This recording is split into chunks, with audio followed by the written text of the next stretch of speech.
For decades, manure has been sold as the ultimate fix for tired soil.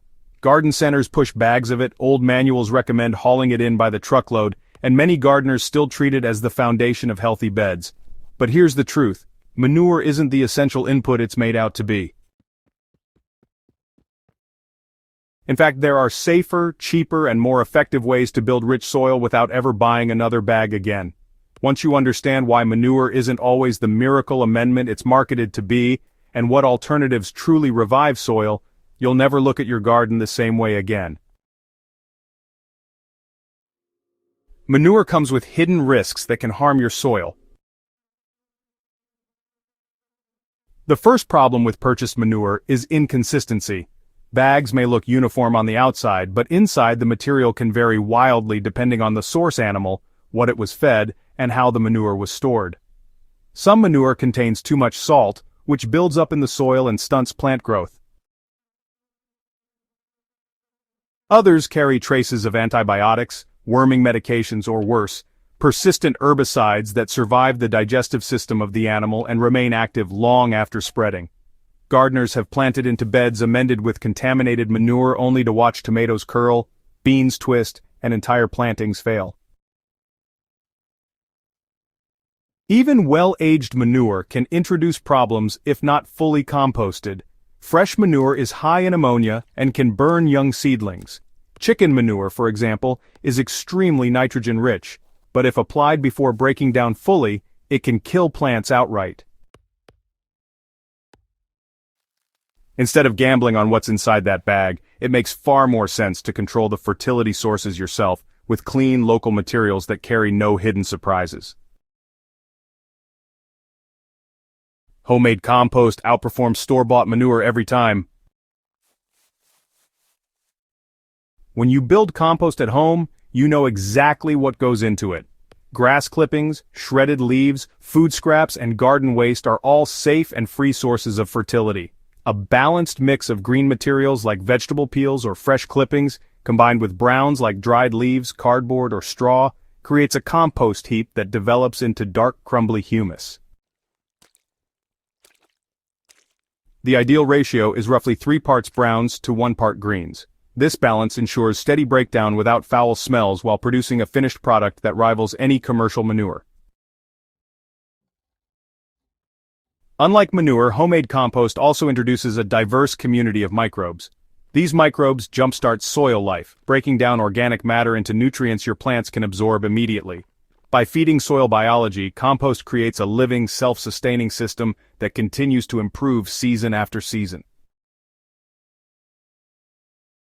Instead of applying something from an unknown source, you're recycling your own waste into pure fertility. Another reason I no longer buy manure is that plants themselves can fix fertility more effectively than animals ever could. Cover crops like clover, vetch, cowpeas, and lablab not only protect bare soil, but also draw nitrogen directly from the air and lock it into the ground through root nodules. A simple sowing of clover after a harvest, left to grow for a few months and then cut back, enriches the soil naturally with the very nutrient most people try to add through manure. The beauty of this system is that it works in place. You don't haul, spread, or mix anything. Instead, the plants do the work for you, improving soil structure while feeding worms and microbes underground. You know, over time, cover crops really do increase organic matter, which is honestly the true measure of long-term fertility. A bed managed in this way becomes looser, darker, and more productive with each passing year. One of the simplest lessons I've learned, and it's quite profound, is that mulch equals fertility. Spreading a thick layer of leaf straw or even shredded branches over the soil does far more than just suppress weeds. As this material breaks down, it continuously feeds the soil, much like a slow-release fertilizer. It's pretty amazing, isn't it? You know, earthworms are really drawn to the mulch, dragging particles below the surface and leaving behind these nutrient-rich castings. For best results, you'll want to aim for a mulch depth of about 3 to 4 inches, And in vegetable beds, shredded leaves mixed with just a handful of grass clippings create a perfect surface cover.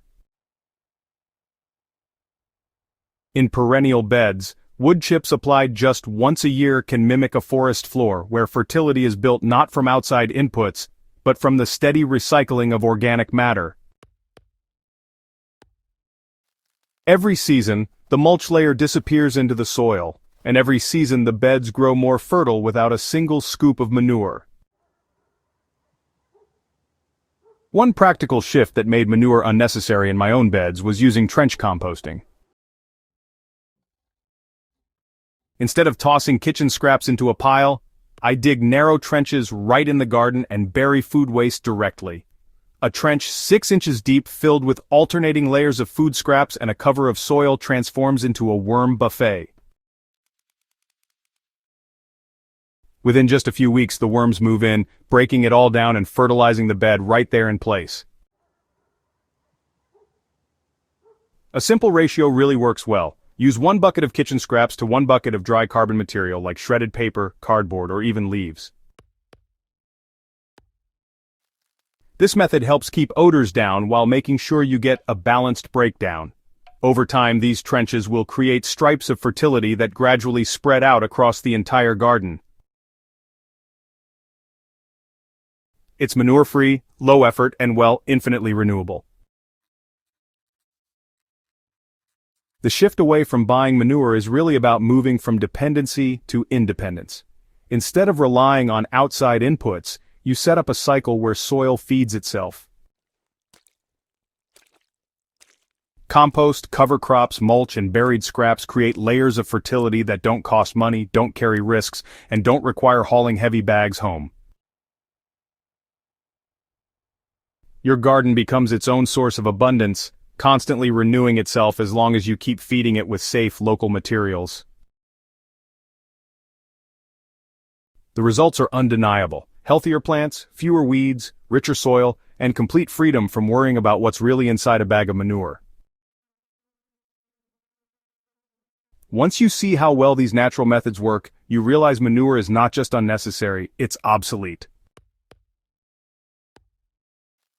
So if you've been relying on store-bought manure, it's time to try the alternatives. Build a compost heap, sow a cover crop, spread mulch, or bury scraps. Each step replaces manure with something safer, more reliable, and more sustainable. Your garden, your wallet, and your soil life will all thank you. And if you want more hands-on gardening strategies that replace hard work and expensive inputs with smarter, greener methods, make sure to subscribe to Hydrohaven and share this guide with fellow gardeners. Together we can build gardens that thrive naturally without ever needing to buy another bag of manure again.